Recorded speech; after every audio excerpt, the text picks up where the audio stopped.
अत्याचाराचा हातात देऊ इच्छितो, शेतकऱ्यांच्या आत्महत्याचा विषय हाही हातात देऊ इच्छितो. त्याबरोबर बेरोजगार मुलांच्या नोकरी संख्या सुद्धा हा हातावर घ्यावा. असे 1, 2, 3, 4, 5 कार्यक्रम आम्ही लोकांनी बसवलं ठेवलं. तर हे कार्यक्रम राबवायचे का? ते कार्यक्रम राबवायचे असेल तर सत्तेची गरज. सत्ता सुरू लोकांनी दिली, मताचा अधिकार सुरू दिला तरी तुम्हाला खात्री देऊ शकतो की परिवर्तन करायची जी महाराष्ट्राची आवश्यकता आहे त्याची पूर्तता केल्याशिवाय आम्ही लोक स्वच्छ बसणार आणि त्या खात्रीतली आपल्या सगळ्यांना सांगू इच्छितो. उद्या त्याला मतदान करण्यासाठी तुम्ही ज्यावेळी जाल त्यावेळेला सवयीन सिंह असो, नंदाताई असो, त्यांच्या जे खुलं आहे त्या खुलाच्या समोर वचन लावण्यात त्याला महाराष्ट्राच्या विधानसभेमध्ये तुमचे प्रतिनिधी पाठवणे याची आज अत्यंत गरज आहे. मी खात्री देतो या सामान्य शिक्षित आणि तेव्हा सगळ्यांच्या पाठीला विजय झालेल्या सरकारच्या माध्यमातून महाराष्ट्राच्या जनतेचे प्रश्न सोडवण्याची शक्ती ही आम्हाला सगळ्यांना मिळेल. हे सगळे राजा बनवले सरकार. आज काही लोक वेगवेगळ्या रस्त्यावर गेले आणि त्या काही लोकांच्या दुर्दैवानं तुमच्या या निर्णयाचा नव्हता. एकेकाळी महाराष्ट्राच्या सर्वांची शक्ती आम्ही लोकांनी कष्टाने उभी केली. नवीन लोकांना संधी दिली समाजकारण करण्यासाठी. कागदचा या भागाचा विचार करत असताना मला आपली एक गोष्ट आहे की हे राज्य की हा जिल्हा किंवा हा परिसर हा एक प्रकारचा ऐतिहासिक परिसर आहे. सर्वांचा विचार सामान्य माणसांनी स्वीकारलेला असा हा परिसर आहे.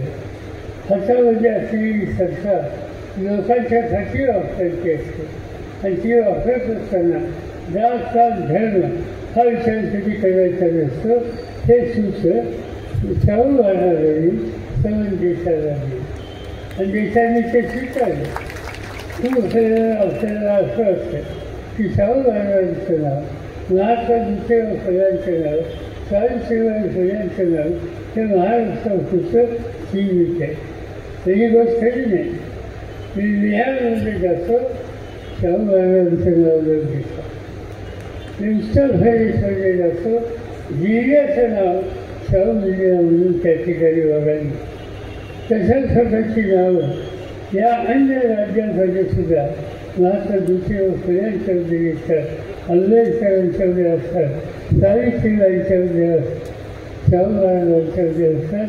ते पाहिल्याच्यानंतर अभिमानाने छाती फुटते की माझ्या महाराष्ट्रामध्ये अशी दृष्टी असलेले आणि कर्तृत्व असलेले महान नेते आमच्या मातीमध्ये जन्माला आले ज्यांचा स्वीकार सर्व देशांनी केली आहे. आणि ही ठिकाणची स्थिती आज आपल्याला बघायला मिळते. आणि म्हणून आम्ही ह्या विचार करतो की राज्य त्या सगळ्यांच्या भाषेला तुम्ही लोकांनी त्यांची शक्ती वाढून दिल्याच्याने ते राज्य योग्य रस्त्यावर न्यावं आणि त्याचा विचार करत असताना आम्ही हा विचार केला कोण कोणत्या जातीचा आहे, कोण कोणत्या धर्माचा आहे, कोण कुठचा आहे याचा विचार आम्ही कधी केला.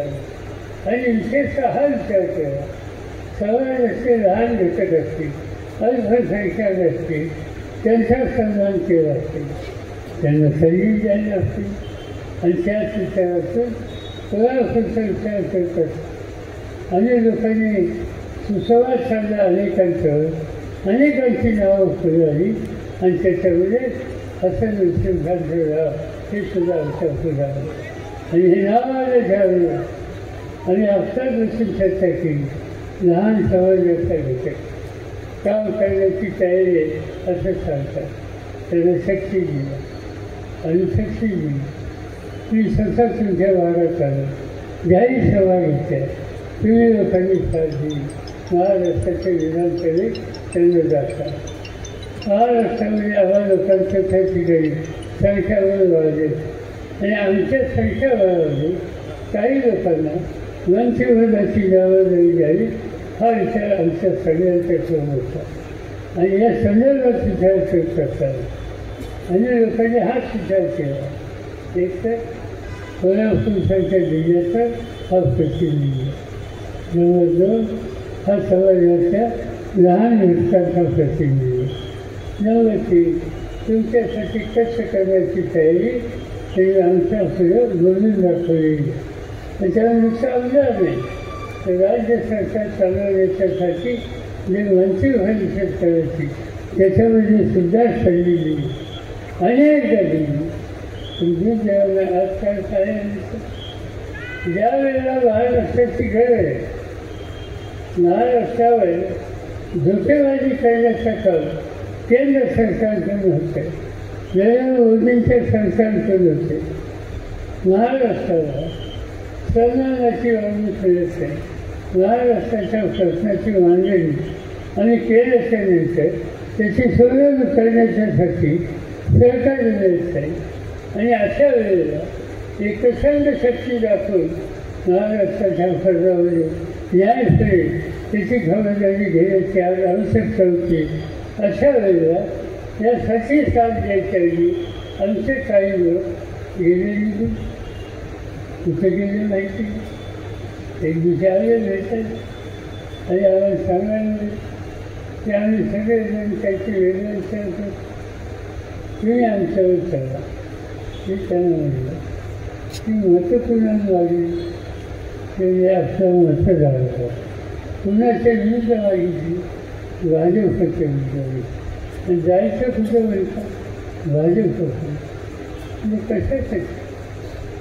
ज्यांची मतं तुम्ही मागितली, लोकांनी मतं तुम्हाला दिली, ज्यांच्या विरुद्ध तुम्हाला मतं दिली, ज्यांनी तुम्हाला विरोध केला त्यांच्या दावणी जाऊन नसायचं की माझ्या काही करू शकते, किंवा काही करू असेल तर ते योग्य नाही. या गोष्टीला आम्ही कोणाची पाठिंबा द्यायला हवा. आणि काही लोकांनी त्याच्यामध्ये तुमचे हिस्से आहे त्यांनी हळूच करण्यास सांगितलं, तरी तुम्ही हे आमची बाबतीचा विचार नाही केला तर आम्हाला आज जावं. म्हणजे आज तो म्हणजे सुरू आहे. आणि 4 दिवसांनी वाचायला मिळालं त्यांच्या घरावर ईडीची डाळ चौकशी मी केली. खरं काय ती ईडीची डाळ खरी ही गोष्ट खरी. आणि त्यांच्या घरातच कोणतरी सांगितलं, एका वडिलांनी सांगितलं, ज्या पद्धतीची तुम्ही आम्हाला वागणूक देताय ही वागणूक देणार असेल तर त्या घ्या आम्हाला गोळ्या झाला. अशा वर्गाचा मत त्यांच्याच कुटुंबात कोणतरी मानले असं माझ्या वाटणार. हे सगळं घडलं. ते घडू नये त्याच्यासाठी हा बाकीचा उद्योग या लोकांनी केला. आणि त्याच्यामध्ये सत्यता किती आहे ते सगळं सगळ्या मुलांनी एक वंचित त्यांची सिनियर आहे त्यांनी सांगितलं. त्यांना प्रश्न विचारला की तुम्ही पक्ष सोडून या लोकांच्याकडे काय गेला. मुलींनी सांगितलं गेलो नसतो तर आणखीन पूर्ण जावं नसतं. एकदा 6 महिने जाऊन आलो, तिथे गेल्यावर काय होतं मी अनुभवलं. आता समजलं आणि आम्ही तेव्हा हात जोडतो की आम्ही जातो तुम्ही या. मी त्याला स्वच्छ सांगितलं, जसे हात कचोरी बरोबर केले असते, वर्षासाला सर्वांची झाली असती तेव्हा शिकतात, माझ्यासारख्या शिकतात. मला स्वतःला एक दिवशी राज्य सरकारी बँकेच्या संदर्भात ईडीची नोटीस आणि त्यासाठी देखील तुम्ही हजरला ईडीच्या ऑफिसवर चौकशी केली. कशासाठी मला नाही म्हणजे बँकेत काहीतरी गैरव्यवहार झाला. माहिती कोणती बँक? म्हणजे राज्य सरकारी बँक. बँकेचा मी सभासद आहे, बँकेतून एक पैसा खरेदी काढलेला आहे, बँकेचा मी सगळा केलेला नाही, बँकेमध्ये मी कोणाला झालेली नाही. मला कशी दिली मी सांगितलं तुम्ही बरोबर उद्या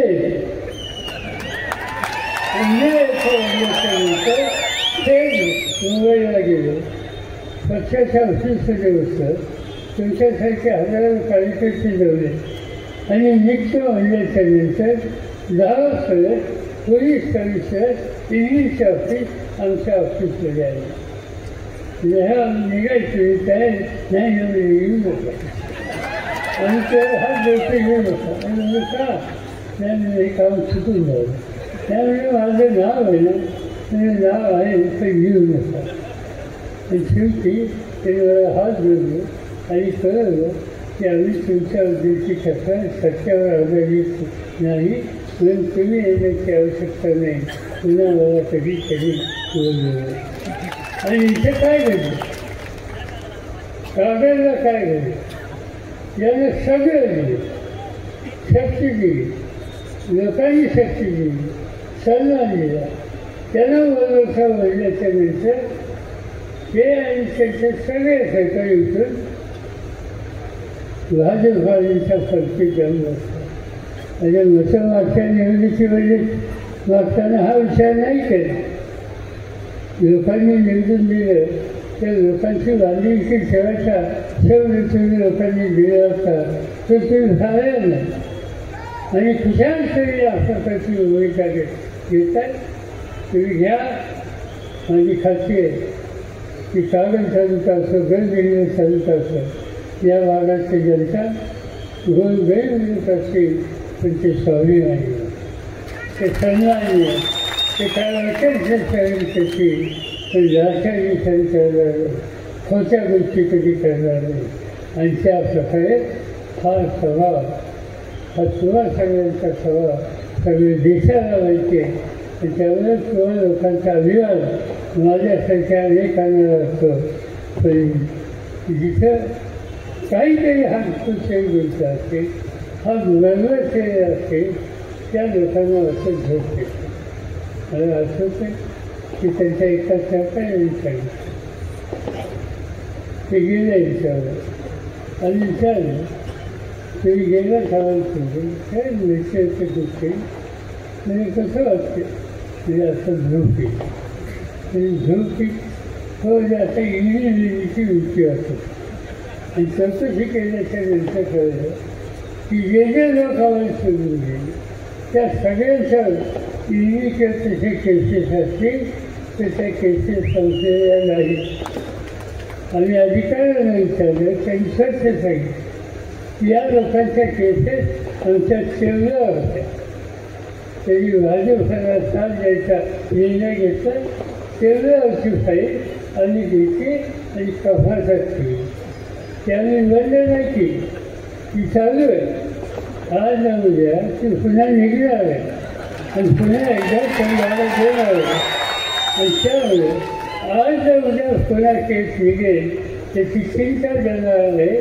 तेच लोक तुम्हाला मला सगळ्यांना सोडून त्या ठिकाणी गेले आणि वेगळ्या दफादार सांगतात की फार सर्वांना विचारून मी गेले झट मारायची आणि दुसऱ्याच्या नाव घेतात आणि प्रवासी लागले पाहिजे. आणि म्हणून अशा लोकांना धडा शिकवायचा. आणि तो धडा शिकवायचा असेल तर उद्याच्या निवडणुकीमध्ये 100% त्यांना पाळलं पाहिजे हा आग्रह शिकवला.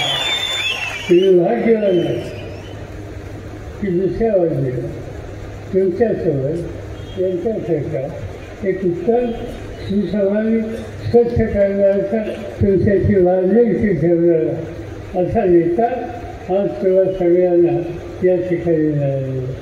आणि सर्वजित असतील शेजारच्या मतदारसंघामध्ये नंदाताई असतील त्यांना मोठ्या मोठ्या निर्णय करा. मी तुम्हाला खात्री देतो त्यांची उपयोग होतात महाराष्ट्राला योग्य दिशेला देण्यासाठी आहे. त्यांच्याकडे कर्तृत्व आहे. दोघांच्याकडे शिक्षण आहे. उच्च शिक्षित व्यवस्थित आहे. आणि अशा लोकप्रतिनिधित्व दिलं तर तुमची प्रतिष्ठा वाढेल.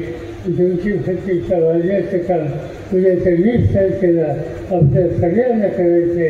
आणि ते करण्याच्यासाठी तुषारी आंदोलनाला माणूस हा तुम्ही लोकांनी लक्षात ठेवला पाहिजे.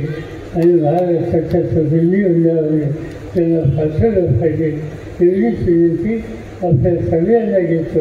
आणि तुमची समावादी कोरेगावला साखरच्या जवळ आहे त्यामुळे अधिक वेळ न घेता आपल्या सगळ्यांची गरजा घेतो.